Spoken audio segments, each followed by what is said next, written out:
ये चमक ये दमक फुलवन महक सब कुछ सरकार तुम्हीं से है। सब कुछ सरकार तुम्हीं से है।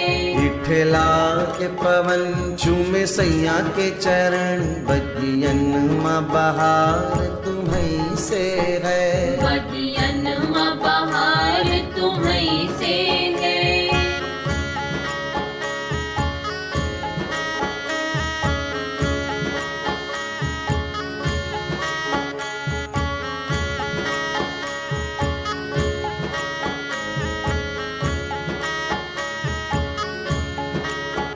मेरे सुख दुख की रखते हो खबर मेरे सर पर साया तुम्हारा है। मेरे सर पर साया तुम्हारा है। मेरे सुख दुख की रखते हो खबर मेरे सर पर साया तुम्हारा है। मेरी नैया के खेवन हार तुम्ही मेरी नैया के खेवन हार तुम्ही मेरा बेड़ा पार तुम्हीं से है। सब कुछ सरकार तुम्हीं से है।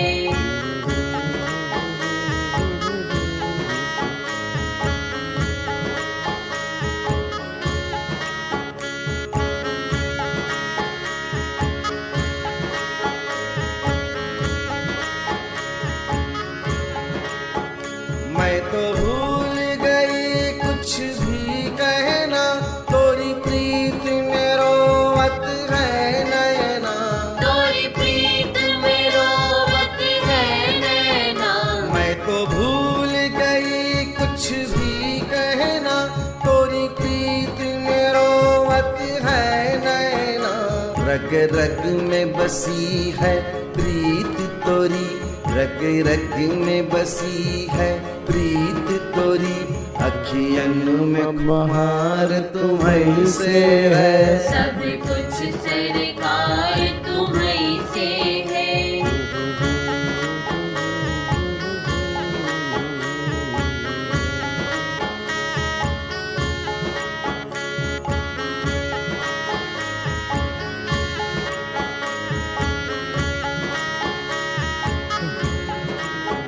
मेरा दिल ले लो मेरी जान ले लो मेरा तन ले लो मेरा मन ले लो। मेरा तन ले लो मेरा मन ले लो। मेरा दिल ले लो मेरी जान ले लो मेरा तन ले लो मेरा मन ले लो।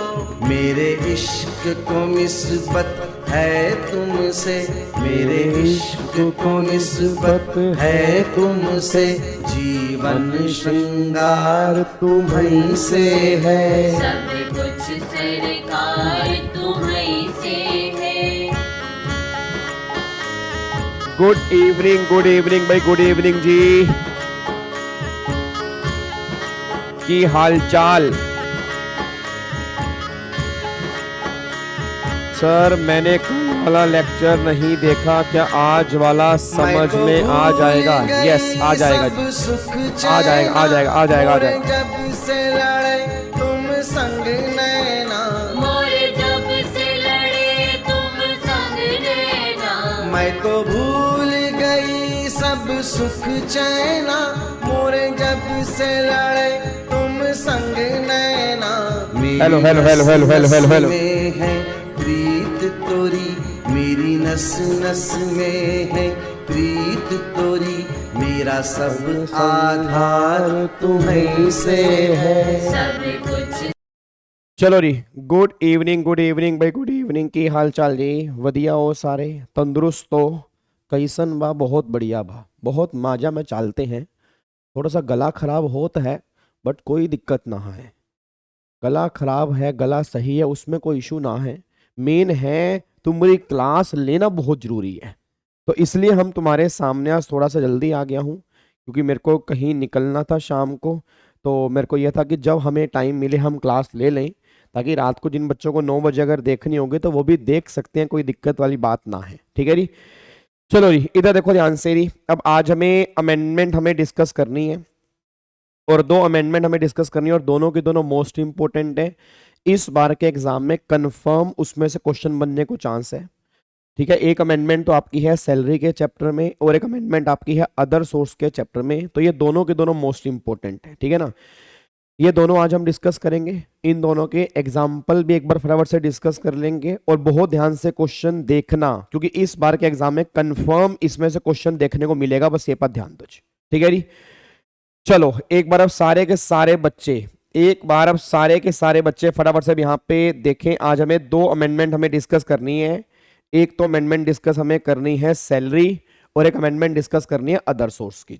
ठीक है जी, एक बार पहले मैं सैलरी वाली करवा दूं।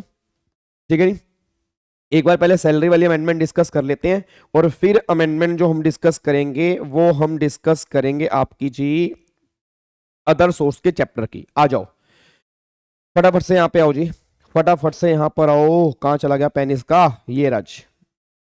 चलो इधर देखो ध्यान से। अब सैलरी में जो आज हमें अमेंडमेंट डिस्कस करनी है, वैसे अमेंडमेंट तो है छोटी सी, बट मुझे उम्मीद है इस बार के एग्जाम में क्वेश्चन बन सकता है। और अमेंडमेंट जो हमें डिस्कस करनी है वो हमें डिस्कस करनी है आरएफए की। सर आपकी आवाज तो बहुत बैठ गई है। हाँ, मेरे थोड़े गले में आज थोड़ी सी प्रॉब्लम हो रही है यार। आवाज तुम्हें आ रही है ना मेरी? आवाज तुम्हें आ रही है ना? आवाज में कोई दिक्कत तो नहीं है ना? चलो, कान में तो जा रही है ना मेरी आवाज? चलो ठीक है, इधर सुनो ध्यान से, मैं कहना क्या चाह रहा हूं। अब एक तो सैलरी में हमें अमेंडमेंट डिस्कस करनी है। सैलरी में जो आज हमें अमेंडमेंट डिस्कस करनी है वो अमेंडमेंट डिस्कस करनी है हमें आरएफए वाली। ठीक है जी, आरएफए के अंदर हमें अमेंडमेंट डिस्कस करनी है। अब एक बार पहले ये बता रहा हूं आपने क्लास में क्या पढ़ा था। ठीक है ना, आपने क्लास में क्या पढ़ा था एक बार पहले वो बता रहा हूं। ठीक है, और फिर जो अमेंडमेंट है फिर वो बताऊंगा, ताकि तुम्हारे दिमाग पे क्लैरिटी हो कि अगर एग्जाम में क्वेश्चन बनेगा तो हमें नए लॉ के बेस पे आंसर देकर आना है, पुराने लॉ के बेस पे आंसर देके नहीं आना। बस ये पर ध्यान दो। अब आपने क्लास में क्या पढ़ा था मैं वो बताने जा रहा हूं जी। याद करो, मैंने क्लास में कहा था कि अगर एम्प्लॉयर एम्प्लॉय को ना घर देगा, फॉर एग्जाम्पल एम्प्लॉयर एम्प्लॉय को अगर रहने के लिए घर देगा, तो उस केस में 2 केस मैंने बोले थे। एक केस तो मैंने बोला था कि या तो वो एम्प्लॉय गवर्नमेंट एम्प्लॉय होगा और या वो एम्प्लॉय क्या होगा, वो नॉन गवर्नमेंट एम्प्लॉय होगा। ठीक है ना, ठीक है, या तो वो क्या होगा, गवर्नमेंट होगा, या वो क्या होगा, नॉन गवर्नमेंट होगा। अब अगर गवर्नमेंट की बात करूंगा तो गवर्नमेंट वाले केस के अंदर फिर मैंने कहा था कि यहाँ पे लाइसेंस फीस जो होती है वो हमारी टैक्सेबल होती है। गवर्नमेंट वाले केस में जो भी लाइसेंस फीस होती है वो हमारी टैक्सेबल होती है गवर्नमेंट वाले केस में। फिर नॉन गवर्नमेंट वाले केस में हमने 2 केस किए थे। 2 केस कौन कौन से किए थे नॉन गवर्नमेंट वाले केस में? ये मैंने कहा था कि या तो घर एम्प्लॉयर के खुद का होगा या उसके खुद का नहीं होगा, मतलब या तो उसके खुद का होगा या उसके खुद का नहीं होगा। फिर अगर वो घर उसके खुद का है तो 3 केस हमने यहां पर किए थे। यहां पर मैंने कहा था कि अगर वो घर ऐसे एरिया में है जिसकी पॉपुलेशन 10 लाख तक है, या ऐसे एरिया में है जिसकी पॉपुलेशन जो है वो 10 लाख से ज्यादा है, 25 लाख तक है, या ऐसे एरिया में है जिसकी पॉपुलेशन जो है वो 25 लाख से ऊपर है। फिर मैंने कहा था कि अगर पॉपुलेशन जो है वो 10 लाख तक है तो सैलरी का 7.5% जो हम होगा वो टैक्सेबल करेंगे उसकी सैलरी का। फिर इस वाले केस के अंदर मैंने कहा था कि 10% टैक्सेबल करेंगे सैलरी का, और अगर पॉपुलेशन 25 लाख से ऊपर है तो सैलरी का हम टैक्सेबल करेंगे 15%। ये आपने क्लास में किया होगा, बोलो हाँ, ये आपने क्लास में किया है। फिर मैंने कहा था कि अगर घर एम्प्लॉयर के खुद का नहीं होगा उस केस में क्या था, जो भी एक्चुअल चार्जेस होंगे या तो वो या सैलरी का 15% जो होगा वो इनमें से लेस वाला वो जो होगा वो एम्प्लॉय के हाथ में टैक्सेबल होगा। भाई आपने क्लास में ये सारी बातें पढ़ी होंगी पहले भी। 7.5%, 10%, 15% डिपेंड करता है पॉपुलेशन पे, और अगर वो घर खुद का नहीं है तो एक्चुअल चार्जेस और सैलरी का 15% विच एवर इज लेस जो होगा वो यहाँ पे हम टैक्सेबल करेंगे। ये सारी बातें आपने पढ़ी थी, और ये सारी की सारी बातें ना, इसको हम क्या बोलते हैं, अनफर्निश्ड वैल्यू, मतलब अनफर्निश्ड घर की वैल्यू ये निकल के आएगी। फिर मैंने कहा था इसमें हम क्या करेंगे, फर्निशिंग आइटम की वैल्यू ऐड करेंगे। अब वो कितनी ऐड करेंगे वो डिपेंड करता है कि फर्निशिंग आइटम जो है वो खुद की है या खुद की नहीं है। अब अगर वो खुद की हैं तो फिर तो एक्चुअल कॉस्ट का 10% जो होगा वो हम टैक्सेबल कर देंगे। फर्निशिंग आइटम वाले केस में एक्चुअल कॉस्ट का 10% टैक्सेबल करेंगे, और अगर वो खुद की नहीं है तो एक्चुअल चार्जेस हम टैक्सेबल करेंगे। ये बातें हमने यहाँ पे की थी। फिर याद करो एक होटल वाला केस हमने किया था, याद है होटल वाले केस में क्या था? होटल वाले केस में क्या था कि अगर मान लो एम्प्लॉयर ने एम्प्लॉय को होटल दिया तो उस केस में एक्चुअल चार्जेस और सैलरी का 24% विच एवर इज लेस जो होगा वो टैक्सेबल करेंगे। अब सुनो ध्यान से, अमेंडमेंट कहाँ है? अमेंडमेंट कहाँ है पहले वो सुनो। अमेंडमेंट यहाँ पे नहीं है। अमेंडमेंट जो है इस वाले केस में कोई भी अमेंडमेंट नहीं है जी। यहाँ पे लाइसेंस फीस वाले केस में अमेंडमेंट नहीं है, जो आपने पहले पढ़ा वही अभी भी है। लाइसेंस फीस अभी भी टैक्सेबल होगी गवर्नमेंट वाले केस में, उसमें कोई अमेंडमेंट नहीं है। दूसरा, फर्निशिंग आइटम वाले केस में कोई भी अमेंडमेंट नहीं है। फर्निशिंग आइटम जो आपने पहले पढ़ा वो भी सेम है। अगर मेरे खुद की है तो कॉस्ट का 10%, खुद की नहीं है एक्चुअल चार्जेस। फिर होटल वाले केस में कोई भी अमेंडमेंट नहीं है, एक्चुअल चार्जेस और 24% of salary which ever is less, आज भी है पहले भी था, कोई अमेंडमेंट नहीं है। अमेंडमेंट जो निकल कर आई है ना, अमेंडमेंट निकल कर आई है इसके बीच में, ये अमेंडमेंट निकल के आई है। अब अमेंडमेंट क्या निकल के आई है, अमेंडमेंट क्या निकल कर आई है, सुनो ध्यान से, अमेंडमेंट क्या निकल कर आई है। अभी सौरभ उसकी बात करते हैं, सैलरी की बात करते हैं। अमेंडमेंट क्या निकल कर आई है, अमेंडमेंट ये निकल कर आई है, अब गवर्नमेंट करी जहां पर तुम 10 लाख चेक करते थे ना, वहां पर अब हम पॉपुलेशन देखेंगे 15 लाख। इट मीन अब अगर पॉपुलेशन उस एरिया में 15 लाख तक है तो सैलरी का ना 7.5% नहीं, अब हम टैक्सेबल करेंगे 5%। ये दो चेंज आ गए, अपने नोट्स में चेंज कर लेना। अपने नोट्स में फटाफट से एक बार नोट्स खोल लो, नोट्स में चेंज कर लेना। यहां 15 लाख कर लो 10 लाख की बजाय, और यहां पर 7.5 की बजाय 5% टैक्सेबल कर लो। पहला चेंज तो ये है। फिर अगर पॉपुलेशन अब पहले 10 लाख से ऊपर था ना, अब अगर 15 लाख से ऊपर है पॉपुलेशन और 40 लाख तक है, मतलब पुराने लोग के अलावा यहां पे क्या आ गया, अगर पॉपुलेशन 15 लाख से ऊपर है 40 लाख तक है तो सैलरी का अब 7.5% हम यहां पे टैक्सेबल करेंगे। 10% को हटाकर 7.5% आ गया, मतलब आपकी टैक्सेबिलिटी कम कर दी है, आपकी टैक्सेबिलिटी कम कर दी है।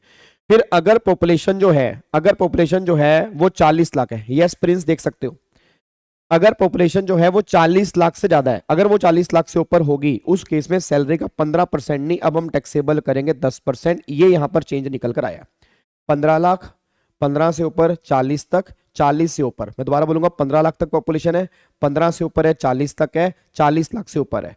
पहले वाले केस में सैलरी का 5%, फिर 7.5%, फिर सैलरी का 10%, ये हम टैक्सेबल करेंगे। ये अगर घर मेरे खुद का है। अब अगर घर मेरे खुद का नहीं है, उस केस में एक्चुअल चार्जेस, और जहां पर सैलरी का 15% था वहां पर अब कर दिया 10%। एक्चुअल चार्जेस और सैलरी का 10%, विच एवर इज लेस, अब हम ये टैक्सेबल करेंगे। ये आपका चेंज निकल कर आया, बस ये पर ध्यान दो।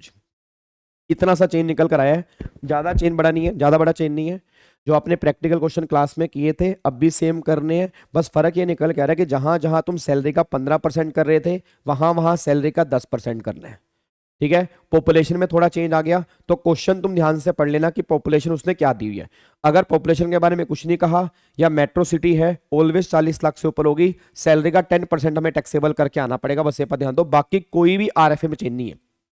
अब आरएफए की सैलरी हम क्या लेते थे, आरएफए की सैलरी हम लेते थे, याद करो, बेसिक सैलरी प्लस में डीए उटोए वाला, under the terms of employment वाला, प्लस में कमीशन। कमीशन कौन सा लेते थे, एवरी टाइप, चाहे वो टर्नओवर वाला हो चाहे फिक्स वाला हो, दोनों लेते हैं। प्लस में क्या जोड़ते हैं, बोनस भी यहां पे जोड़ते हैं। प्लस में taxable portion of all allowances, जितने भी अलाउंसेस हैं उनके टैक्सेबल पोर्शन भी हम यहां पे लेके चलते हैं। ये हमारा सैलरी का मतलब होता है एग्जामिनेशन पर्पस के लिए, इसके बेस पे हमें कैलकुलेशन करनी होती है, बस ये पर ध्यान दो। क्या कोई दिक्कत आ रही है, क्या कोई दिक्कत आ रही है? तो कोई ज्यादा बड़ा फर्क नहीं है, इसमें घबराने वाली बात नहीं है, सिर्फ परसेंटेज में चेंज हुआ है, बाकी सारी बातें सेम है। अमेंडमेंट है, इसलिए मुझे उम्मीद है कि इस बार के एग्जाम में क्वेश्चन बन सकता है। एक बार दोबारा सारे के सारे बच्चे, एक बार सारे के सारे बच्चे चैट बॉक्स में फटाफट से लिख दो क्या चेंज आया है। पहला चेंज क्या आया है, अगर घर खुद का है, पॉपुलेशन 15 लाख तक है तो सैलरी का 5%। अगर पॉपुलेशन 15 से ऊपर है 40 तक है तो सैलरी का 7.5%। अगर पॉपुलेशन जो है वो 40 लाख से ऊपर है तो सैलरी का 10% हम टैक्सेबल करेंगे। और अगर वो घर मेरे खुद का नहीं है, अगर वो घर मेरे खुद का नहीं है, उस केस में एक्चुअल चार्जेस और सैलरी का 10% विच एवर इज लेस, ये आपका लेटेस्ट लो है। बाकी जो आपने पुराना पढ़ा है वो सेम एप्लीकेबल है। गवर्नमेंट वाले केस में लाइसेंस फीस है, फर्निशिंग आइटम की सेम वैल्यू आपको ऐड करनी है अगर फर्निशिंग आइटम साथ में दी हुई है। होटल वाले केस में आज भी सेम है, एक्चुअल चार्जेस और सैलरी का 24% विच एवर इज लेस, उसमें कोई भी चेंज निकल कर नहीं आया, बस यहां पर चेंज निकल कर आया, बस ये पर ध्यान दो। ग्रेचुटी ड्यूरिंग जॉब तो पहले भी टैक्सेबल था, उसमें थोड़ा चेंज आया है।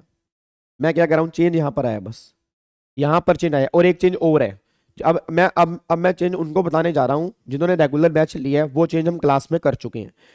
जिन्होंने पुराना लॉ पढ़ा हुआ है, सैलरी में एक और चेंज भी है। जिन्होंने पुराना लॉ पढ़ा हुआ है, सैलरी में एक और चेंज भी है। अब एक और चेंज क्या वो भी सुन लो, अब अमेंडमेंट करवा रहा हूं तो पूरी करवा देता हूं। सैलरी में अमेंडमेंट और भी है, याद करो आपने पहले पढ़ा होगा जो हमारी स्टैंडर्ड डिडक्शन होती है, स्टैंडर्ड डिडक्शन क्या होती है, एक तो 16(1)(a), एक 16(2) वाली और एक 16(3) वाली। याद आ रहा है? अगर हमने डिफॉल्ट स्कीम ली है, डिफॉल्ट स्कीम का मतलब कौन सा है, डिफॉल्ट स्कीम का मतलब 115 बीएससी वाली। तो पहले गवर्नमेंट ये बात कहती थी कि अगर आप 115 बीएससी लोगे तो सेक्शन 16 की आपको डिडक्शन नहीं मिलेंगी। ऑप्शनल स्कीम लोगे, नॉर्मल स्कीम लोगे तो ये मिल जाएंगी। बट अब फर्क ये आ गया कि 16(1)(a) जो स्टैंडर्ड डिडक्शन है ना, ये डिफॉल्ट स्कीम वालों को भी मिल जाएगी। ये दोनों अभी भी नहीं मिलेंगी, ये दोनों अभी भी नहीं मिलेंगी, बट स्टैंडर्ड डिडक्शन जो है डिफॉल्ट स्कीम वालों को भी एप्लीकेबल हो जाएगी। ये हमने क्लास में डिस्कस किया था आज। ठीक है जी। तो ये एक थोड़ी सी अमेंडमेंट हो रही है। अगर आपने पुराना लॉ पढ़ा है इसको भी चेंज कर लेना। अगर 115 बीएससी वाला क्वेश्चन बनेगा, सैलरी में डिफॉल्ट स्कीम वाला क्वेश्चन बनेगा, तुम्हें 50,000 रुपए की स्टैंडर्ड डिडक्शन माइनस करके आनी है। पहले माइनस नहीं करते थे, अब यहां पर माइनस होगी। बाकी ये दो बेनिफिट डिफॉल्ट वालों को नहीं मिलेंगे, ये ऑप्शनल वालों को बेनिफिट मिलेगा। बस ये पर ध्यान दो, ये आपका अमेंडमेंट निकल के आई है। क्या मेरी बात समझ में आ रही है? पक्का पक्का, हाँ। 50,000 वाली अब 115 बीएससी वालों को भी अलाउड हो जाएगी। ये दो अमेंडमेंट आपकी यहां पर निकल कर आ रही हैं, अगर आपको मेरी बात समझ में आ रही हो। ठीक है, ये सैलरी में दो चेंज है। बताओ कोई दिक्कत तो नहीं है? क्या आपको मेरी बात समझ में आ रही है? पक्का पक्का, इसमें कोई दिक्कत वाली बात तो नहीं है? क्या इसको लॉक कर सकता हूं? पक्का। अगर एग्जाम में क्वेश्चन बन गया आरएफए का तो गलती तो नहीं करोगे? लास्ट टाइम बोल दो, लास्ट टाइम बोल दो मैंने क्या बोला। पॉपुलेशन 15 लाख तक, 15 से ऊपर 40 तक, 40 से ऊपर 15 लाख तक है तो आपका 5%। सेकंड कैटेगरी में अब 7.5% है, थर्ड कैटेगरी में 10% है। अगर वो घर मेरे खुद का नहीं है, वहां पे पॉपुलेशन चेक नहीं करनी होती। अगर घर मेरे खुद का नहीं है, एक्चुअल चार्जेस और सैलरी का 10% विच एवर इज लेस, हम ये टैक्सेबल कर देंगे। सैलरी का मतलब बेसिक प्लस में डीए उठोए वाला, प्लस में commission every time, plus bonus, plus में taxable portion of all allowances. ये आपका सैलरी का मतलब निकल कर आएगा। एक अमेंडमेंट तो ये करवाई है। दूसरा अमेंडमेंट मैंने कराई है कि 115 बीएससी अगर ऑप्ट करोगे तो भी आपको स्टैंडर्ड डिडक्शन 50,000 वाली एप्लीकेबल हो जाएगी, जो पहले एप्लीकेबल नहीं होती थी, अब ये एप्लीकेबल हो जाएगी 115 बीएससी वालों को। क्या मेरी बात समझ में आ रही है? क्या आपको मेरी बात समझ में आ रही है? हाँ।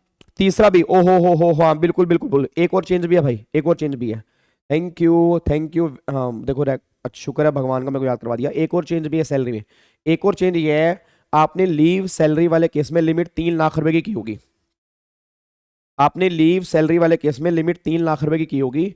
अब वहां पर लिमिट जो हो चुकी है 25 लाख रुपए की हो चुकी है। ये भी हमने रेगुलर बैच में तो किया था, ठीक है, बट मतलब जो रेगुलर बैच वाले बच्चे नहीं है, जिन्होंने पुराना लॉ पढ़ा हुआ है, तो लीव सैलरी वाले केस में भी चेंज कर लेना। लीव सैलरी वाले केस में 25 लाख रुपए की लिमिट आपकी हो चुकी है, जहां पर 3 लाख रुपए की लिमिट तुम रखते थे। ठीक है ना, जहां पर 3 लाख रुपए की लिमिट तुम रखते थे, वहां पर 25 लाख रुपए की लिमिट लीव सैलरी वाले केस में हो चुकी है। ये 3 अमेंडमेंट टोटल सैलरी वाले केस में निकल कर आई है। डन?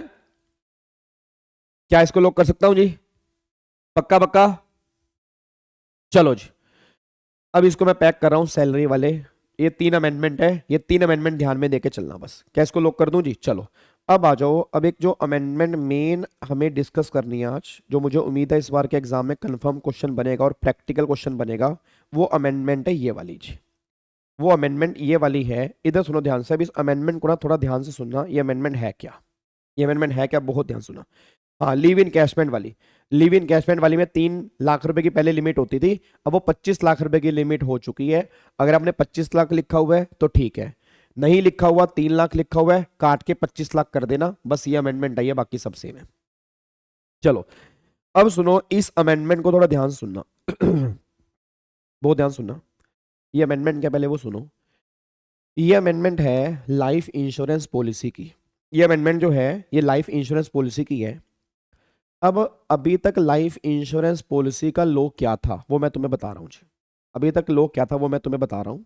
अभी तक लॉ ये था, याद करो, अगर किसी बच्चे को डिडक्शन का चैप्टर थोड़ा बहुत ध्यान आ रहा है तो डिडक्शन के चैप्टर के अंदर ना आपको मैंने LIC वाले केस में 3 केस बनवाए थे। मुझे नहीं पता आपको याद होगा नहीं होगा। LIC वाले केस में 3 केस मैंने बनवाए थे कि अगर किसी ने LIC कराई है तो तुम ये चेक करो उसने कब कराई है। या तो उसने करवाई होगी 1/4/12 से पहले, या उसने करवाई होगी 1/4/12 या उसके बाद 31 मार्च 13 के बीच में, और या उसने करवाई होगी 1/4/13 या उसके बाद, और टिल डेट तक ये लो चल रहा है। अब अगर तुमने पॉलिसी एक 4/12 से पहले ली है तो क्या करते थे हम ये करते थे, जितना भी आपने प्रीमियम पे किया, सम एश्योर्ड का 20% तक प्रीमियम हमें अलाउड होता है, इतने की हमें डिडक्शन मिल जाती है, इसके ऊपर की हमें डिडक्शन नहीं मिलती। पहले 20% वाली लिमिट होती थी कि जो आपने प्रीमियम पे किया बट वो सम एश्योर्ड का 20% होना चाहिए, मैक्सिमम इतनी डिडक्शन मिलेगी, वो बात अलग है 1.5 लाख से ऊपर नहीं होगी, 1.5 लाख से ऊपर नहीं होगी, बट सम एश्योर्ड का हाईएस्ट 20% तक अलाउड होगी अगर पॉलिसी 1/4/12 से पहले की है। फिर अगर पॉलिसी आपने इसके बीच में ली है तो फिर याद करो यहां पर मैंने कहा था कि 10% की लिमिट आ गई थी सम एश्योर्ड वाले केस में डिडक्शन, एक बार नोट्स खोल के देख लेना तुम्हें दिख जाएगा।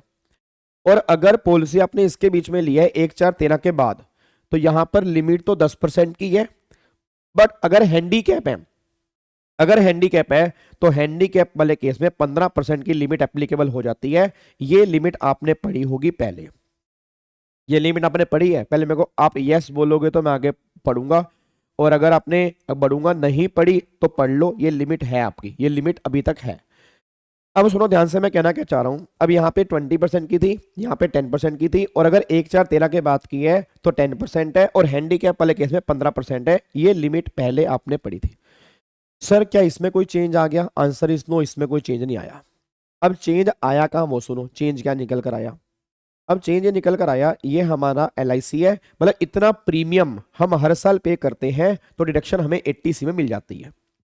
फिर एक बच्चा कहता है सर जैसे अगर मान लो LIC मैंने ले रखी है, मैं हर साल पे कर रहा हूँ प्रीमियम, हर साल पे कर रहा हूँ प्रीमियम, तो अगर मान लो मुझे पैसा फिर मैच्योरिटी पर मिलता है तो क्या वो मेरी मैच्योरिटी LIC वाली टैक्सेबल होती थी, एग्जम्प्ट होती थी? भाई जिन लोगों को भी LIC का पैसा मिलता था तो क्या वो LIC एग्जम्प्ट होती थी, टैक्सेबल? तो गवर्नमेंट ये बात कहती थी कि LIC तुम्हारी एग्जम्प्ट है। भाई जब तुम कंट्रीब्यूट कर रहे हो, तुम डिडक्शन क्लेम कर रहे हो 80C में, और जब तुम्हें LIC का पैसा तुम्हारी मैच्योरिटी पर मिलेगा तो एक सेक्शन है, सेक्शन नंबर 10(10)(d), उसमें गवर्नमेंट कहती थी वो पैसा एग्जम्प्ट होगा, तुम्हारे हाथ में कुछ भी LIC की टैक्सेबल नहीं होगी, जितना पैसा मैच्योरिटी पर मिलेगा वो सारा एग्जम्प्ट होगा सेक्शन नंबर 10(10)(d) के अंदर। बट फिर गवर्नमेंट ये बात कहती थी कि हर केस में LIC का पैसा एग्जम्प्ट नहीं होता। भाई वैसे LIC का पैसा एग्जम्प्ट है, बट कुछ केस में LIC का पैसा हम टैक्सेबल कर देंगे। याद करो मैंने क्लास में कहा था एक तो यूलिप प्लान हो गया, हम यूलिप प्लान को LIC से बाहर लेके चलते हैं। याद है यूलिप प्लान कैपिटल गेन में कैपिटल एसेट की डेफिनेशन, वो प्रीमियम अगर 2.5 लाख तक है तो आपका कैपिटल एसेट नहीं बनता, 2.5 लाख से ऊपर है तो कैपिटल गेन टैक्स लग सकता है। तो एक तो यूलिप प्लान, एक तो गवर्नमेंट ने यूलिप प्लान बाहर निकाला था कि अगर यूलिप प्लान है तो उसकी टैक्सेबिलिटी कैपिटल गेन के अंदर होगी, उसको हम LIC ट्रीट नहीं करेंगे। दूसरा फिर एक पॉलिसी और होती है, उसको हम बोलते हैं कीमैन इंश्योरेंस पॉलिसी। अब गवर्नमेंट ये बात बोलती थी कि अगर तुम्हारी कीमैन इंश्योरेंस पॉलिसी है तो कीमैन इंश्योरेंस पॉलिसी की मैच्योरिटी वैल्यू भी टैक्सेबल होती है। अब ये कुछ केस में सैलरी में जाती है, कुछ केस में PGP में, कुछ केस में अदर सोर्स में, वो डिपेंड करता है कीमैन इंश्योरेंस पॉलिसी कैसे हुई है। बट अभी के लिए इतना ध्यान रखो कि कीमैन इंश्योरेंस पॉलिसी भी LIC का पार्ट नहीं बनती, इसकी मैच्योरिटी भी टैक्सेबल होती है। तीसरा गवर्नमेंट फिर ये बात कहती थी कि जो LIC वाला पैसा है इसकी मैच्योरिटी हम टैक्सेबल कर देंगे अगर तुमने प्रीमियम पे किया है इस लिमिट से ज्यादा जो लिमिट तुम्हें यहां पर दी गई है। मतलब अगर तुम्हारा प्रीमियम 20% से ऊपर है, अगर तुम्हारा प्रीमियम 10% से ऊपर है, अगर तुम्हारा प्रीमियम 10 और 15% से ऊपर है तो फिर मैच्योरिटी पर मिलने वाला पैसा जो था वो टैक्सेबल हो जाएगा। ये अभी तक का लो था, इसमें कोई भी चेंज नहीं है। एक बार मैं दोबारा बोलूंगा, LIC में ये लिमिट होती थी, इतने की हम डिडक्शन क्लेम कर लेते थे, 80C के अंदर, और इसकी मैच्योरिटी गवर्नमेंट कहती है टैक्सेबल होती है, एग्जम्प्ट होती है। मैच्योरिटी पर मिलने वाला पैसा LIC का सारा एग्जम्प्ट होता है, कुछ भी टैक्सेबिलिटी नहीं होती जिनको भी LIC मैच्योरिटी पर मिलती है। बट यूलिप प्लान को हम बाहर लेके चलेंगे। यूलिप प्लान का मतलब होता है यूनिट लिंक्ड इंश्योरेंस प्लान। अब जिन बच्चों को लग रहा है भाई ये होता क्या है, तो कैपिटल गेन का चैप्टर याद कर लो। कैपिटल गेन में अमेंडमेंट नहीं है, ये हमने क्लास के अंदर पढ़ा हुआ है। यूलिप प्लान नहीं याद तो कैपिटल एसेट की डेफिनेशन का क्लोज नंबर C एक बार जाके चेक कर लेना, यूलिप प्लान वाला, वहां पे तुम्हें दिख जाएगा 2.5 लाख रुपए का प्रीमियम वाला अमाउंट हमने पढ़ा था, ठीक है। तो उसकी टैक्सेबिलिटी कैपिटल गेन में होती है। फिर दूसरा कीमैन इंश्योरेंस पॉलिसी, ये भी तुम्हारी टैक्सेबल होती है। तीसरा गवर्नमेंट ने कहा जो ये LIC है इसकी मैच्योरिटी हम टैक्सेबल कर देंगे अगर जो तुम्हारा प्रीमियम है अगर वो तुम्हारा उस लिमिट से ऊपर तुमने पे किया था ना, तो तुम्हारी मैच्योरिटी टैक्सेबल हो जाएगी। मान लो अगर तुम्हारी पॉलिसी 1/4/12 से पहले की है और तुम प्रीमियम पे कर रहे हो सम एश्योर्ड का 20% से ऊपर, तुम्हारी मैच्योरिटी टैक्सेबल है। अगर तुम्हारी पॉलिसी यहाँ की है, तुम 10% से ऊपर पे कर रहे हो, तुम्हारी मैच्योरिटी टैक्सेबल है। अगर तुमने यहां पर पॉलिसी करवाई है, अगर तुम हैंडीकैप हो, 15% से ऊपर पे कर रहे हो, नॉर्मल केस में 10% से ऊपर पे कर रहे हो, तुम्हारी मैच्योरिटी जो होगी वो टैक्सेबल होगी। अभी तक का ये लो था। क्या मेरी बात समझ में आ रही है? इसका मतलब क्या निकल के आ रहा है कि अगर मैं प्रीमियम जो पे कर रहा हूं, अगर वो इस लिमिट तक पे कर रहा हूं, अगर वो इस लिमिट तक पे कर रहा हूं, तो सारी की सारी मैच्योरिटी पर मिलने वाला पैसा एलआईसी का मेरे हाथ में एग्जम्प्ट था, उसमें केस में कोई भी टैक्सेबिलिटी नहीं थी। अब क्या लो आ गया? अब गवर्नमेंट ने क्या किया, इसमें एक पॉइंट और ऐड कर दिया। अब गवर्नमेंट ने इसमें एक पॉइंट और ऐड कर दिया। अब गवर्नमेंट ने कहा देखो जी सुनो, अब हमने क्या करा, हमने क्या बोला कि अगर तुम्हारा, बहुत ध्यान सुना, अगर तुम्हारा प्रीमियम इस लिमिट के अंदर है, इस लिमिट के अंदर है, तो अभी तक गवर्नमेंट क्या बोलती थी? मेरे को सारे बच्चे फटाफट से बोलो, अगर तुम्हारा प्रीमियम इस लिमिट के अंदर है तो गवर्नमेंट क्या बोलती थी? एग्जम्प्ट है या टैक्सेबल है? अगर तुम्हारा प्रीमियम इस लिमिट के अंदर है तो एग्जम्प्ट है या टैक्सेबल है? एग्जम्प्ट है, यही गवर्नमेंट बोलती थी ना। It is only for keyman insurance. नहीं, गलत कर रहे हो यार, कीमैन इंश्योरेंस के ऊपर तो लॉ ही नहीं एप्लीकेबल है, नालायक। जब मैं कह रहा हूं कीमैन बाहर है, यूलिप बाहर है, उसको अंदर क्यों घुसा रहे हो? ये लॉ किसके ऊपर एप्लीकेबल है? नॉर्मल एलआईसी के ऊपर एप्लीकेबल है, यूलिप पर नहीं लॉ लग रहा। इधर देखो ध्यान से, पहले तुम्हें ना पढ़ाना पड़ेगा। इधर देखो ध्यान से क्या लिखा है, sum receive including the amount allocated by way of bonus under a life insurance policy other than किसको? Other than ULIP and keyman insurance policy, जो एग्जम्प्ट नहीं है 1010D के अंदर। अब मैं आगे शुरू कर सकता हूं। तो ये लो, यूलिप पर नहीं लग रहा, यूलिप पहले भी कैपिटल गेन में टैक्सेबल था, अब भी टैक्सेबल है। कीमैन पहले भी टैक्सेबल था, अब भी टैक्सेबल है। ये जो गवर्नमेंट लेकर आई है, ये नॉर्मल एलआईसी वाले केस में लेकर आई है। अब सुनो ध्यान से मैं कहना क्या चाह रहा हूं। अब अगर मेरा प्रीमियम, सोच के बोलना, अगर मेरा प्रीमियम एलआईसी वाले केस में अगर विद इन लिमिट तक है, अगर मान लो 1/4/12 से पहले है तो 20% तक है, 10% तक है तो एग्जम्प्ट है, टैक्सेबल तो नहीं है मैच्योरिटी। अब गवर्नमेंट ने कहा देख भाई, अगर तेरा प्रीमियम उस लिमिट तक है तो भी अब हम तेरी मैच्योरिटी टैक्सेबल कर देंगे। हैं? एक बार से दोबारा, मैं दोबारा बोलूंगा, अगर तेरा प्रीमियम जो तू पे कर रहा है, अगर वो उस लिमिट तक है, वो लिमिट कौन सी है? 10% वाली, 15% वाली, जो भी लिमिट तेरी ऊपर तूने पड़ी है 20% वाली, अगर उस लिमिट तक भी है तो भी हम तेरा मैच्योरिटी अमाउंट टैक्सेबल कर देंगे। कब? अगर तेरा वो 10%, 15%, 20% 5 लाख रुपए साल से ज्यादा जा रहा है। मतलब अब एक कैप लगा दी 5 लाख की, अब एक गवर्नमेंट ने कैप लगा दी है 5 लाख की। मतलब अब गवर्नमेंट ये बात कह रही है एक पॉइंट के अंदर कि अगर तेरा पूरे साल का प्रीमियम 5 लाख तक है तो तेरी मैच्योरिटी एग्जम्प्ट है। अगर तेरा प्रीमियम 5 लाख से ज्यादा है तो तेरी मैच्योरिटी अब टैक्सेबल है। मैं दोबारा बोलूंगा, अगर तेरा प्रीमियम 5 लाख तक है तो एग्जम्प्ट है। अगर तेरा प्रीमियम 5 लाख रुपए साल से ऊपर है तो तेरी मैच्योरिटी अब टैक्सेबल है। बट ये एप्लीकेबल रिट्रोस्पेक्टिव बेस पर नहीं है, प्रोस्पेक्टिव।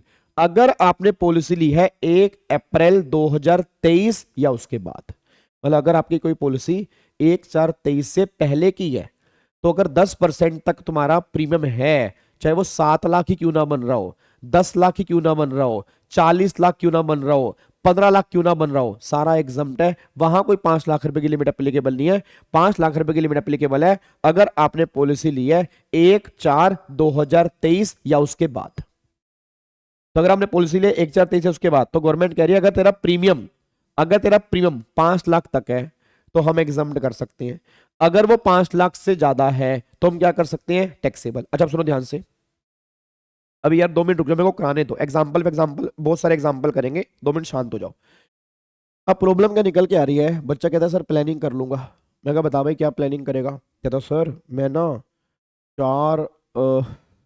मैं क्या करूंगा, 3-4 पॉलिसी ले लूंगा। अब 3-4 पॉलिसी ले लूंगा। जैसे मैं क्या करूंगा, 4 पॉलिसी ले लूंगा। मैं कहा 4 पॉलिसी कैसे ले लेगा सर, जैसे मान लो पॉलिसी 1, पॉलिसी 2 या पॉलिसी 3 मान लो ले लूंगा।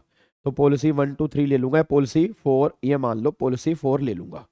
मैं कहा अच्छा उससे क्या होगा, कह रहा है सर उससे जैसे मान लो 1.5 लाख यहाँ डाले, 1.5 लाख इसमें, 1.5 लाख इसमें। मैं कहा 1.5 लाख इसमें। मैं कहा उससे क्या होगा, अरे सर देखो 5-5 लाख तक है, सारा एग्जाम्प्ट हो गया।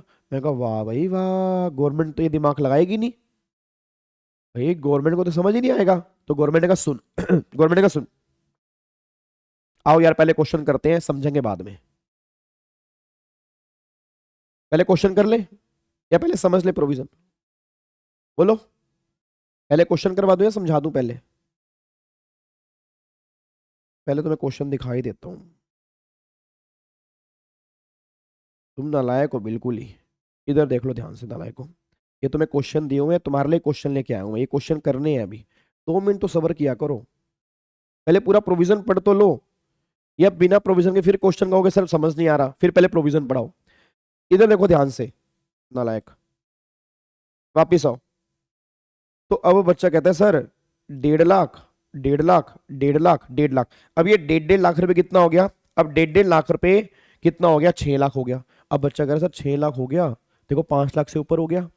अब 5 लाख से ऊपर हो गया, इंडिविजुअल 5 लाख है, तो ये तो एग्जाम्प्ट हो गया, क्योंकि आपने कहा 5 लाख तक एग्जाम्प्ट है। मैंने कहा वाह भाई वाह, पता ही नहीं लगेगा। अब गवर्नमेंट ने कहा सुन, अब गवर्नमेंट ने लिखा अगर तूने मल्टीपल LIC प्लान नहीं है, अगर तूने मल्टीपल LIC प्लान नहीं है और एग्रीगेट प्रीमियम पूरे साल में 5 लाख से ऊपर है, तो 5 लाख तक पर जहां 5 लाख तक का जहां प्रीमियम पे कर रहा है वो एग्जाम्प्ट कर देंगे, और बाकी हम कर देंगे उसकी मैच्योरिटी टैक्सेबल। मतलब 1.5 लाख, 1.5 लाख, 1.5 लाख, 4.5 लाख हो गया।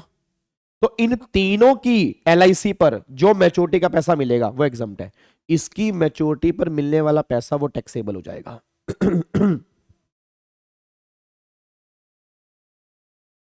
मैं दोबारा बोलूंगा, मतलब 1.5, 4.5 लाख।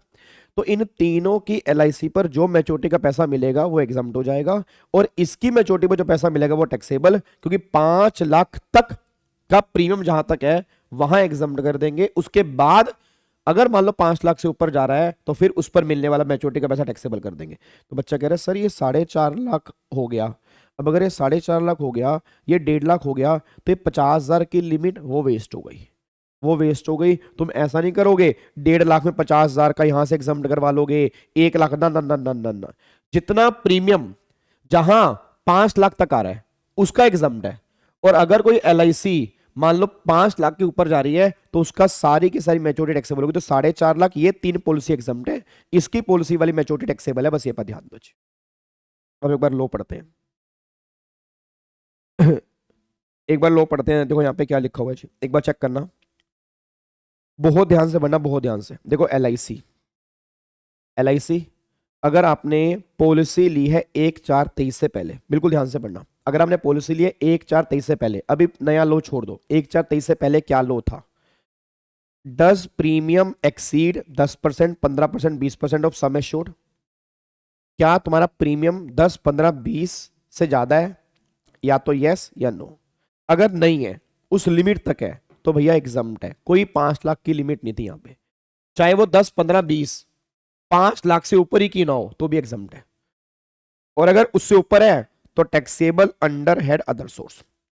ये पुराना लो है, ये पुराना लो है, इसमें कोई दिक्कत तो नहीं है। अब अगर पॉलिसी ली है ऑन और आफ्टर 1/4/23 1/4/23 या उसके बाद, if premium does not exceed 5 lakh in any previous year during the term of policy, मतलब पूरे साल में अगर तुम्हारा प्रीमियम 5 लाख तक है तो ऐसे नहीं एग्जाम्प्ट करेंगे, तुम्हें ये भी देखना पड़ेगा ये 5 लाख, ये 5 लाख इस लिमिट के अंदर भी आ रहा हो, मतलब 5 लाख तक है एंड सम एश्योर्ड का 10, 15 और 20% है, तब जाके वो एग्जाम्प्ट है।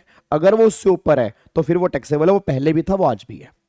मतलब कहना क्या चाह रहा हूं, ये 5 लाख रुपए की लिमिट गवर्नमेंट कह रही है 5 लाख की लिमिट तक एग्जाम्प्ट है, बट पहले वाला लो भी है, वो लो खत्म नहीं हुआ। ये 5 लाख रुपए तक भी तुम्हारा 10%, 15%, 20% तक होना चाहिए। अगर ये 5 लाख रुपए 10%, 15% और 20% से ज्यादा है तो मैच्योरिटी टैक्सेबल है।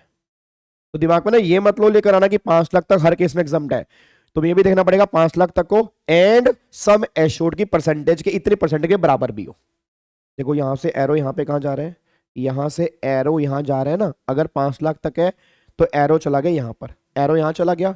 इस एरो ने क्या बोला, अगर वो इतने परसेंट तक है, मतलब इससे ऊपर नहीं है तो एग्जाम्प्ट है, अगर वो इससे ऊपर है तो वो टैक्सेबल है। अब आओ, इफ प्रीमियम और aggregate of premium exceed 5 lakh, if premium और aggregate premium exceed 5 lakh in any previous year during the term of policy. देखो अब यहां पे या तो सिंगल एलआईसी है या मल्टीपल एलआईसी है। अब अगर सिंगल एलआईसी है तो such LIC will be taxable as income from other source. भाई अगर तुम्हारा प्रीमियम 5 लाख से ज्यादा चला गया, 5 लाख से ऊपर हो गया है, अगर तुम्हारा प्रीमियम 5 लाख से ऊपर हो गया है तो फिर चाहे वो 10% तक ही क्यों ना हो, चाहे वो 10% तक ही क्यों ना हो, अब वो अदर सोर्स में टैक्सेबल कर दिया जाएगा। ठीक है जी। और अगर मल्टीपल एलआईसी है तो मल्टीपल, याद आ रहा है मल्टीपल वाले केस में क्या था, फर्स्ट, सेकंड, थर्ड, फोर्थ। अब फर्स्ट, एक मिनट, एक तो बीच में कोई क्वेश्चन नहीं पूछेगा, एक बार पहले समझ लो पूरा का पूरा, नहीं तो ना एक पॉइंट भी समझ में नहीं आएगा तुम्हें, एक पॉइंट भी। 1 2 3 4, यहाँ पे 1.5 लाख, यहाँ पे 1.5 लाख, यहाँ पे 1.5 लाख, यहाँ पे 1.5 लाख। अब 1.5 लाख 1.5 लाख 1.5 लाख 1.5 लाख कितना हो गया, 6 लाख। अब क्या वो बोलेगा कि भैया ये वाला एग्जाम्प्ट कर देंगे, ये वाला कर देंगे टैक्सेबल।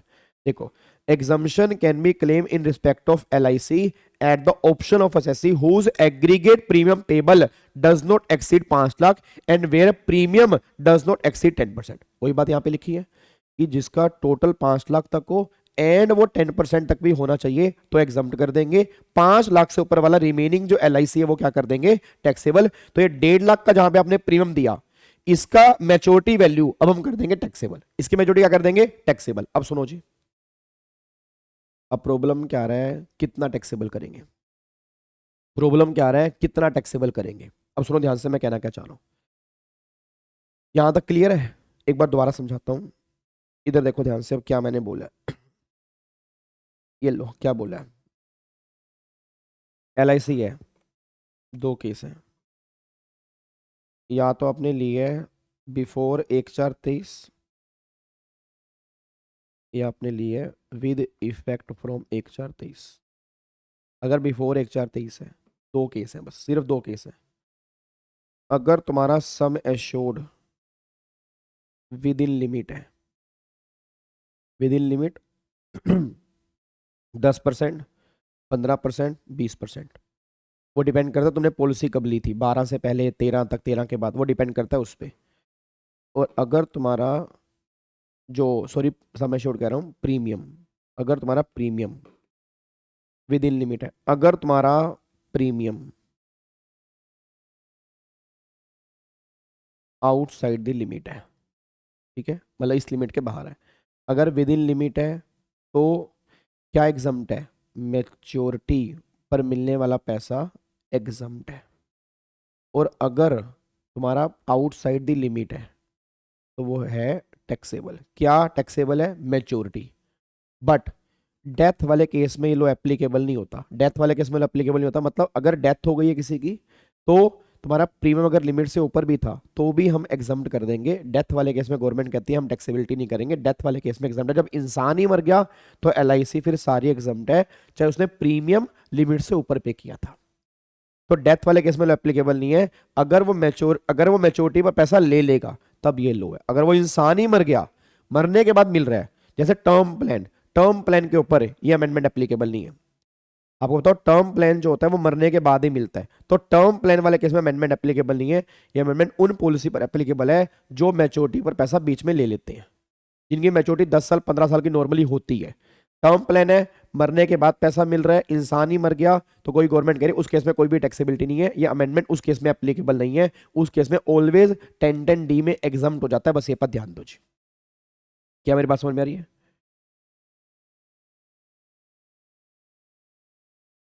आपका लेक्चर 13 अपलोड नहीं हुई है, और सर आपके क्लास की अपडेट कहाँ करते हैं? मैं 12 के बाद कोप अप नहीं कर पाया। कौन सा लेक्चर 13 जी? लेक्चर नंबर 13 कौन सा? अब यहाँ पे आओ जी। अब अगर आपने पॉलिसी ली है 1/4/23 या उसके बाद, अब दो केस हैं। दो केस क्या निकल के आ रहे हैं? दो केस क्या निकल के आ रहा है? सुनो, दो केस। अब दो कंडीशन है, दो कंडीशन।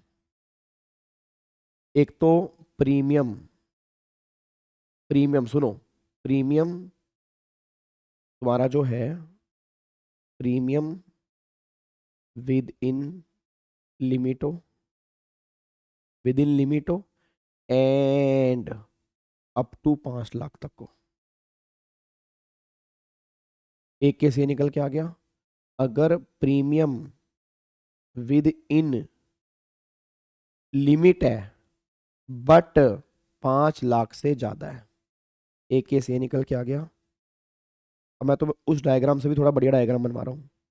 और अगर तीसरा केस आ रहा है, अगर premium he outside the limit है, अगर तुम्हारा प्रीमियम लिमिट के अंदर है एंड 5 लाख तक है, तो मैच्योरिटी आज भी एग्जम्प्ट है। मैच्योरिटी आज भी एग्जम्प्ट है, ठीक है। उसके बाद अगर प्रीमियम विद इन लिमिट है, प्रीमियम विद इन लिमिट है बट 5 लाख से ऊपर है, तो अब ये मैच्योरिटी है टैक्सेबल। अभी मैच्योरिटी क्या है? टैक्सेबल। और अगर आउटसाइड द लिमिट है तो पहले भी टैक्सेबल थी और आज भी टैक्सेबल है। ये 3 पॉइंट मैंने बना दिए आपके, ये 3 पॉइंट मैंने बना दिए। क्या बात समझ में आ रही है? क्या बात समझ में आ रही है? और अगर अगर अगर अगर अगर मान लो एग्रीगेट आपकी मल्टीपल LIP है, तो एग्रीगेट अप टू 5 लाख तक जिस पॉलिसी में जा रहा है, तो उस पॉलिसी की मैच्योरिटी एग्जम्प्ट है। जिस पॉलिसी में 5 लाख से ऊपर जा रहा है, उस पॉलिसी की मैच्योरिटी टैक्सेबल है। ये प्रोविजन है, ये प्रोविजन है। आई थिंक थोड़ा बहुत आपके पल्ले पड़ा होगा, थोड़ा बहुत पल्ले पड़ा है। अब क्वेश्चन देख लेते हैं, आपके और पल्ले पड़ जाएगा। आओ जी क्वेश्चन देखते हैं। अब इधर देखो ध्यान से, एक बार आप क्वेश्चन देख लेते हैं जी। अब यहाँ पे एक बार आ जाओ, फटाफट से आओ। देखो जी क्या है क्वेश्चन, देखो क्वेश्चन नंबर 1 क्या है, ध्यान से पढ़ना। Question number 1, date of issue, issue ये मेन ध्यान देना। अब देखो टोटल पता है कितने क्वेश्चन दिए हुए हैं इस डॉक्यूमेंट के अंदर, पता है भाई साहब? रच जाओगे आप, और कंफर्म इसमें से तुम्हें देखने को मिल जाएगा। क्वेश्चन देखो कितने दिए हुए हैं, क्वेश्चन दिए हुए 10। सारे नहीं कराऊंगा, सारे करा दूंगा, तुम करोगे ही नहीं कुछ। फिर 5-6 करा दूंगा, 5-6 आपने ट्राई करने हैं। कोई भी डाउट होगा कल आपने मुझसे पूछना है, ठीक है। और इन्हीं 10 में से कह रहा हूं कंफर्म लिख लो, लिख लो, तुम्हारे एग्जाम में क्वेश्चन बना हुआ है। डेट नोट कर लो, टाइम नोट कर लो, और ये रिकॉर्डिंग रख लो। कंफर्म तुम्हारे एग्जाम में इन 10 में से कोई ना कोई क्वेश्चन बना हुआ है। फिगर थोड़ी बहुत हेर फेर कर सकते हैं, 10 में से बनेगा, चाहे वो MCQs में से बने चाहे वो नॉर्मल बने, वो नहीं मुझे पता, बट बनेगा जरूर, ठीक है जी। चलो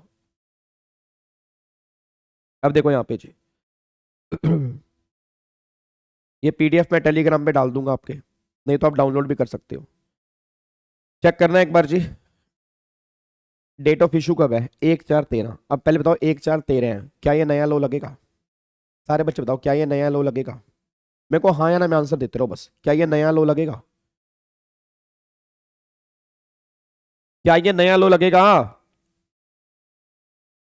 क्या 1/4/13 पर नया लो लगेगा? नहीं लगेगा। आगे देखो, एनुअल प्रीमियम जो है वो कितना है? 6 लाख।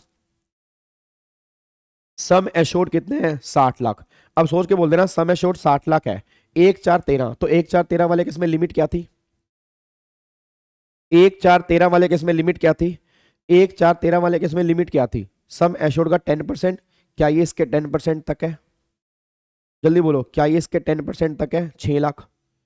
10% तक है बट 5 लाख से ऊपर है, क्या टैक्सेबल कर दूं या सारी मैच्योरिटी एग्जम्प्ट है? अब जो मैच्योरिटी पर 70 लाख मिल रहे हैं, जल्दी बोलो, क्या ये टैक्सेबल करूं या एग्जम्प्ट करूं? 5 लाख से ऊपर है, 5 लाख से ऊपर है, क्या करूं? एग्जम्प्ट, क्योंकि 5 लाख वाला लो उस टाइम एप्लीकेबल था ही नहीं। तो देखो यहां पर जी क्या लिखा हुआ है, कंसीडरेशन जो मिल रहा है वुड बी एग्जम्प्ट, सारा का सारा एग्जम्प्ट है, क्योंकि एनुअल प्रीमियम 10% तक है और 5 लाख का लो जो है वो 1/4/23 से आया है। बताओ क्या मुश्किल है भाई? क्लियर? डन? खुश हो गए थोड़े से? चलो अब अगले क्वेश्चन पे आ जाओ। क्लियर है ना? 6 लाख है तो भी एग्जम्प्ट है, क्योंकि 5 लाख वाला लो 1/4/23 के बाद आया, अभी नहीं आया। अब आओ जी, अगला आओ। अब देखो डेट ऑफ इशू जो है 1/4/23 है। अब ध्यान रखना 1/4/23 है, 1/4/23। अब बहुत ध्यान से 1/4/23 नए लोग की बात हो सकती है। एनुअल प्रीमियम है 5 लाख, सम एश्योर्ड है 50 लाख। तो 1/4/23 10% का लो है, क्या इसके 10% के बराबर है? यस। और है भी कितना? 5 लाख। तो दोनों कंडीशन सेटिस्फाइड है। अभी आपको मैंने लिखवाया ना, दोनों कंडीशन है, 5 लाख तक है एंड 10% तक है, दोनों कंडीशन सेटिस्फाइड। पूरे के पूरे 52 लाख रुपए आप चेक करो, ये एग्जाम्प्ट हो जाएंगे जी। आप चेक करो कंसीडरेशन जो मिलेगा मेरे को, ये 33 34 35 असेसमेंट ईयर में 10 साल के बाद, तो ये सारा का सारा एग्जाम्प्ट है, क्योंकि 5 लाख तक है एंड 10% तक है, वो सारा एग्जाम्प्ट है जी।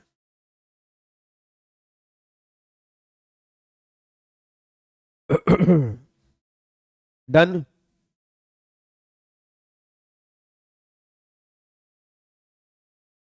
लॉक कर दे। एग्जाम्प्ट है। चलो अगले में राहु जी, क्वेश्चन नंबर 3 देखो। Question number 3, date of issue 1/4/23, 1/4/23 है।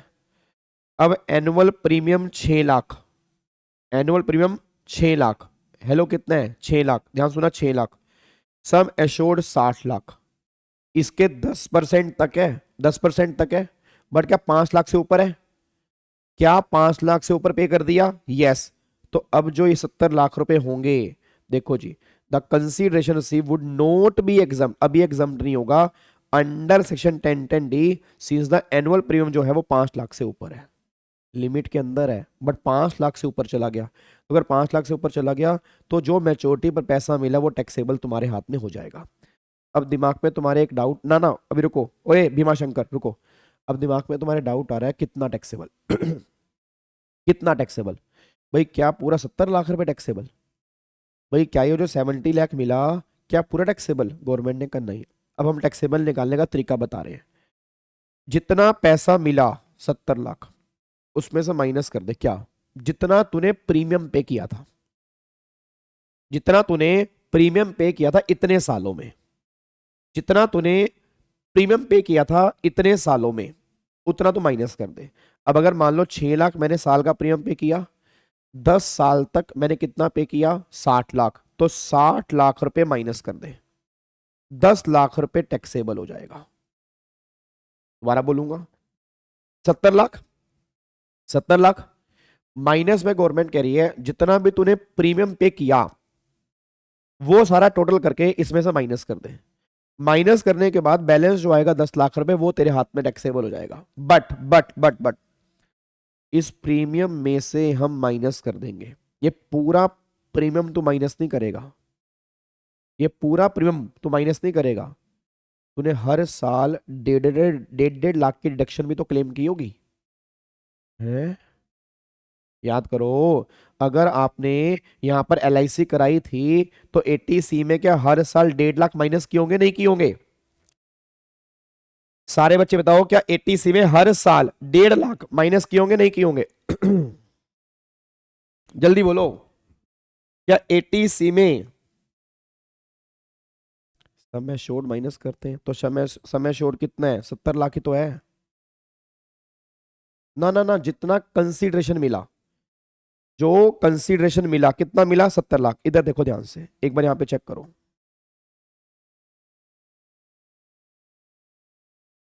इधर देखो ध्यान से, एक बार यहां पर आओ, आपको मैं दिखाता हूं यहां पे क्या है। देखो ये क्या लिखा है, क्या कह रहे हैं? इनकम, कितनी इनकम बनेगी?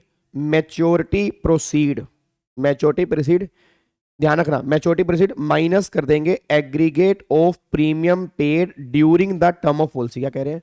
अब तुम्हारी उस क्वेश्चन में मैच्योरिटी प्रोसीड कितनी है? तुम्हारी उस क्वेश्चन में मैच्योरिटी प्रोसीड कितनी है? जो मैंने अभी क्वेश्चन दिया उसमें मैच्योरिटी प्रोसीड कितनी है? 60 लाख। पैसे कितने मिले तुम्हें? 60 लाख या 70 लाख? 70 लाख मिले, 70 लाख तुम्हें मिले हैं, तो मैच्योरिटी प्रोसीड कितनी है? 70 लाख माइनस में aggregate of premium paid during the term. अब जितने भी ड्यूरिंग द, मतलब 10 साल की है, 15 साल की है, 5 साल की है, उतने में, उतने साल में जो भी तुमने प्रीमियम पे किया होगा वो माइनस कर दो। माइनस कर दो। 6 लाख रुपए मान लो साल का है, 10 साल की पॉलिसी है, 60 लाख तुमने पे किया होगा, तो 10 लाख रुपए यहां पे हो गया टैक्सेबल। 10 लाख रुपए यहां पे टैक्सेबल हो गया। अब इसके बाद गवर्नमेंट ने एक सर्कुलर इशू किया, इसके बाद गवर्नमेंट ने एक सर्कुलर इशू किया। अरे 2 मिनट रुक तो जाओ यार। इसके बाद गवर्नमेंट ने एक सर्कुलर इशू किया। अब सर्कुलर क्या इशू किया? अब गवर्नमेंट ने कहा भाई सुन सुन, ये पूरा 60 लाख माइनस नहीं करेंगे, ये पूरा 60 लाख माइनस नहीं करेंगे, इसमें से जितनी डिडक्शन तू क्लेम कर चुका है वो तो हटा इसमें से। भाई जो तू डिडक्शन क्लेम कर चुका है वो तो हटा, उसको बाहर निकाल। अब अगर मान लो तूने हर साल की 1.5 लाख की थी, एक बच्चे ने बोला सर जरूरी थोड़ा एटीसी में 1.5 लाख क्लेम किया, मैं क्या कह रहा हूं, एज्यूम कर रहा हूं, मुझे नहीं पता ना कितनी क्लेम किया, वो तो मुझे क्वेश्चन में दी होगी, वो तो मुझे क्वेश्चन में दी होगी। मैं ये मान रहा हूं कि मैंने हर साल 1.5 लाख की क्लेम की है। अब अगर हर साल मैंने 1.5 लाख की क्लेम की है तो 10 साल में कितनी होगी? 15 लाख। तो गवर्नमेंट ने कहा 60 लाख में से 15 लाख माइनस कर, क्योंकि तूने 15 लाख की तो डिडक्शन क्लेम कर ली है 10 साल में। तो 60 में से 15 माइनस कर, कितने बच गए? 45। तो 70 माइनस में 45, 25 लाख रुपए तेरे हाथ में टैक्सेबल हो जाएंगे तेरी मैच्योरिटी के ऊपर से। एक बार मैं दोबारा बोलूंगा, मैं ये बोलना चाह रहा हूं यहां पे, इधर देखो ध्यान से, टैक्सेबिलिटी कितनी होगी? सुनो, टैक्सेबिलिटी कितनी होगी? मैच्योरिटी प्रोसीड माइनस में प्रीमियम पेड, टोटल जितना भी प्रीमियम पेड आ रहा है ये बैलेंस आएगा, ये हम करेंगे टैक्सेबल, ये हम करेंगे टैक्सेबल। अब प्रीमियम पेड कैसे निकालेंगे? नेट, तो जो भी आपने प्रीमियम पेड किया माइनस में डिडक्शन क्लेम्ड, जितनी भी आपने टोटल डिडक्शन क्लेम की है during the term of policy, उसको माइनस करके जो यहाँ पे ये निकल के आएगा, इसको तुम यहाँ पर माइनस करोगे और इसमें से माइनस करोगे, देन ये टैक्सेबल पोर्शन निकल के आ जाएगा। क्या मेरी बात समझ में आ रही है? क्या आपको मेरी बात समझ में आ रही है? पक्का पक्का, कोई दिक्कत वाली बात तो नहीं है? तो इस तरह से हम टैक्सेबिलिटी निकाल लेंगे, बस ये पर ध्यान देना चाहिए। ठीक है, चलो एक बार अब एग्जांपल नंबर 4 के ऊपर आओ जी। अब देखो यहाँ पे 2 पॉलिसी दी है जी, अब यहाँ पे 2 पॉलिसी दी है। हेलो भाई साहब, 2 पॉलिसी दी है, 1/4/23 है, 1/4/23 है। एनुअल प्रीमियम कितना है? यहाँ पे 3 लाख और यहाँ पर कितना है? 2 लाख। ध्यान रखना, अब यहाँ पे 3 है, यहाँ 2 है, दोनों को मिलाकर 5 लाख ही है। सम एश्योर्ड 30 लाख, ये 20 लाख। अपने आप बोल दो ये 10% है, ये 10% है, और दोनों को मिलाकर कितना है? 5 लाख। तो अपने आप बोल दो क्या दोनों कंडीशन सेटिस्फाइड है? क्या दोनों कंडीशन सेटिस्फाइड है? 10% तक है, 10% तक है और 5 लाख तक है एग्रीगेट। तो क्या सारा, क्या दोनों की मैच्योरिटी एग्जम्प्ट हो जाएगी? नहीं हो जाएगी? हो जाएगी। देखो यहाँ पे क्या लिखा है, ये आपकी जो LIC A है या LIC B है, ये दोनों को मिलाकर 5 लाख तक है, तो आपकी सारी मैच्योरिटी जो है वो एग्जम्प्ट हो जाएगी। तो देखो यहाँ पे लिखा है annual premium payable LIC A and B does not exceed 10%, therefore consideration receive under LIP A and B would be exempt। ये दोनों की दोनों एग्जम्प्ट हो जाएंगे जी। बताओ कोई दिक्कत परेशानी है तो?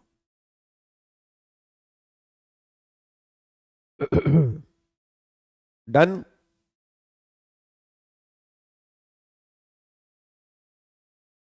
हाँ जी, लॉक कर दूं? अगले पर आओ जी। 1/4/23 है, 1/4/23 है।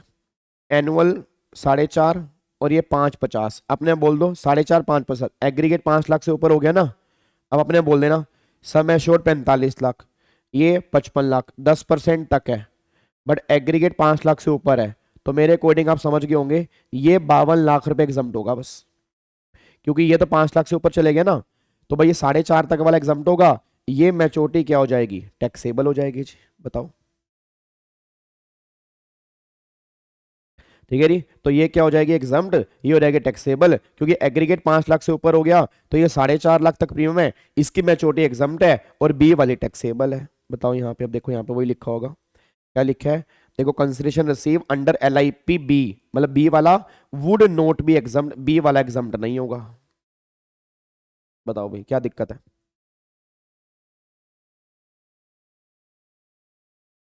डन। अब बताओ मुश्किल लग रहा है क्या है?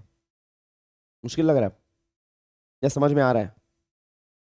और अगर पहले तो मैं प्रोविजन नहीं कराता, सीधा क्वेश्चन पे आ रहा था, तुम वापस मेरे को प्रोविजन पे लेके चलते, गावा सर वापस चलो, नहीं समझ आ रहा, कुछ भी नहीं आ रहा। आओ जी, अब क्वेश्चन नंबर 6 देख लो एक बार। अब खुद बताओ, इसके अंदर आप बताओ, जल्दी करके बताओ, जल्दी करके बताओ मुझे जी, क्या है जी।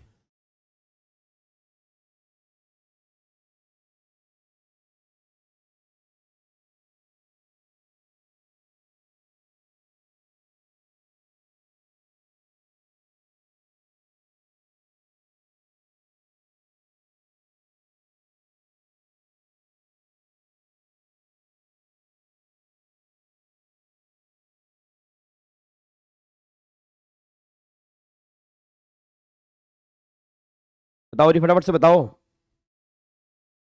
कौन C L I C exempt है? ये इसका 10% है, इसका 10% है, इसका 10% है, तो ये तो 5 लाख से ऊपर हो गया, ये तो 5 लाख से ऊपर ही हो गया।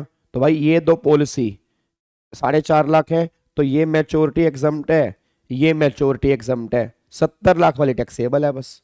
तो ए और बी ये एग्जाम्ट हो जाएंगी, ए और बी एग्जाम्ट है, सी जो है वो टैक्सेबल है। तो आप चेक कर लो यहाँ पे जी, देखो ए और बी एग्जाम्ट है और सी जो है वो एग्जाम्ट नहीं है, वो टैक्सेबल है। बताओ क्या दिक्कत आ रही है? भाई बोलो भाई, हाँ या ना बोलो कुछ भी। मेरी आवाज आ रही है नहीं आ रही है? हेलो भाई साहब, क्या हो गया, मैसेज क्यों नहीं आ रहे? अबे गला मेरा खराब हो रहा है, आंसर तुम नहीं दे रहे नालायक, आंसर दो मेरे को फटाफट से।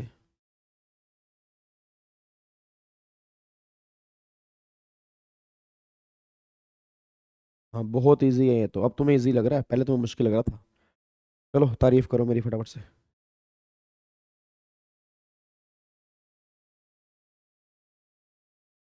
अबे क्यों क्यों चांसेस नहीं है? 100% चांसेस हैं, 10 साल की तो मैच्योरिटी है, इसलिए वो कह रहे हैं। ठीक है जी। अब यहाँ पे एक बार चेक करो, क्वेश्चन नंबर 7 देखो फटाफट से, क्वेश्चन नंबर 7 देखो, 7,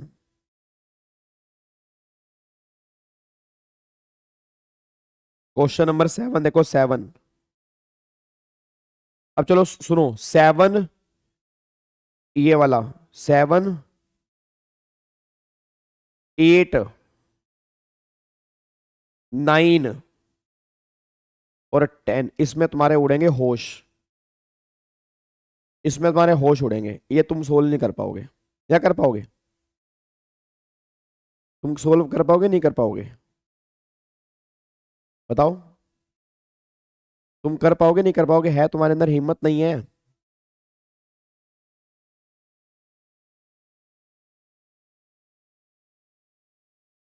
ट्राई करोगे? चलो तो फिर ट्राई करना। इसके आंसर वैसे इसके नीचे दिए हुए हैं, बिल्कुल सिंपल सिंपल है, बस इसमें एक दो पॉइंट ध्यान देना। इसके अंदर ही आगे जाके ये भी बोलेंगे मैच्योरिटी कैसे टैक्सेबल होगी, वो मैंने तुम्हें बता ही दिया कि टोटल कंसिडरेशन माइनस में प्रीमियम, बट डिडक्शन जितनी मिल गई है वो माइनस कर देंगे, बैलेंस फिर हम कर देंगे टैक्सेबल। ठीक है ना? तो मैं इतने से बात कह रहा हूं, अगर मान लो, सुनो सुनो मैं तुम्हें बता रहा हूं, अगर तुम्हें ये 4 पॉलिसी दी है तो तुम्हें ना चारों का ना परमोटेशन कॉम्बिनेशन बनाना है कि कौन सी 2 या 3 पॉलिसी हम एग्जम्प्ट कराएं कि जहां हमारा बेनिफिट ज्यादा हो। समझ पा रहे हो? ऐसी नहीं पहली 2 पॉलिसी है, अगर ये 4 पॉलिसी है, अब तुम्हें लग रहा है भाई इन चारों में से ये और ये 2 एग्जम्प्ट करवानी है क्योंकि यहां मिलने वाला पैसा मेरे को ज्यादा है तो एग्जम्प्ट है, तो वो 2 तुम्हें करवानी है। याद है आपको वो चिल्ड्रन एजुकेशन अलाउंस वाला?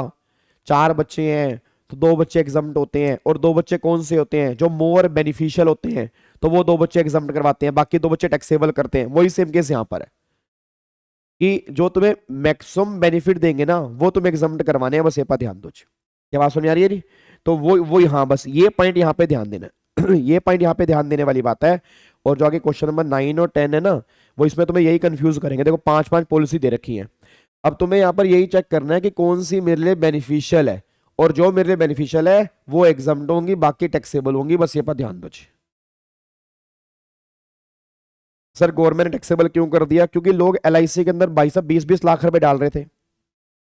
अब जो बड़े बड़े बिजनेसमैन है 20 20 40 40 लाख डाल रहे हैं, तो गवर्नमेंट का एलआईसी का मतलब क्या है? मिडिल क्लास फैमिली ना। अब लोगों ने गवर्नमेंट ने देखा भाई साहब लोग 10 10 20 20 लाख रुपए साल का डाल रहे हैं, उनकी सैलरी इतनी ज्यादा है, सम एश्योर्ड बहुत मोटा है, वो लिमिट के अंदर आता है, बट है वो 10 लाख रुपए, तो सारा कैसे एग्जाम्प्ट कर दे? तो गवर्नमेंट ने कहा भाई हमारा प्लान जो है वो मिडिल क्लास फैमिली के लिए है, जो अमीर लोग हैं उनके हाथ में टैक्सेबिलिटी करेंगे, इसलिए गवर्नमेंट यहां पर ये लो लेकर आई है जी। ठीक है जी। चलो तो अब एक बार फटाफट से ऐसा करते हैं, अभी आपने एक बार घर से करके आना है, ठीक है, बाकी फिर हम कल वाली क्लास में मिलेंगे। ये अमेंडमेंट हमारी हो गई है, तो कल वाली क्लास में फाइनली हम अपना स्टार्ट कर देंगे सैलरी। कल हम सैलरी स्टार्ट करें या कैपिटल गेन स्टार्ट करें?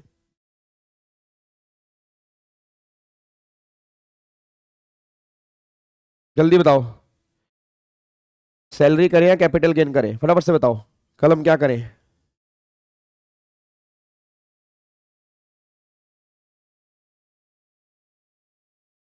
अरे मेरे को बताओ फटाफट से, क्या करें? Capital gain, capital gain salary, एक कैपिटल गेन कह रहा है एक सैलरी कह रहा है, नालायक। Capital gain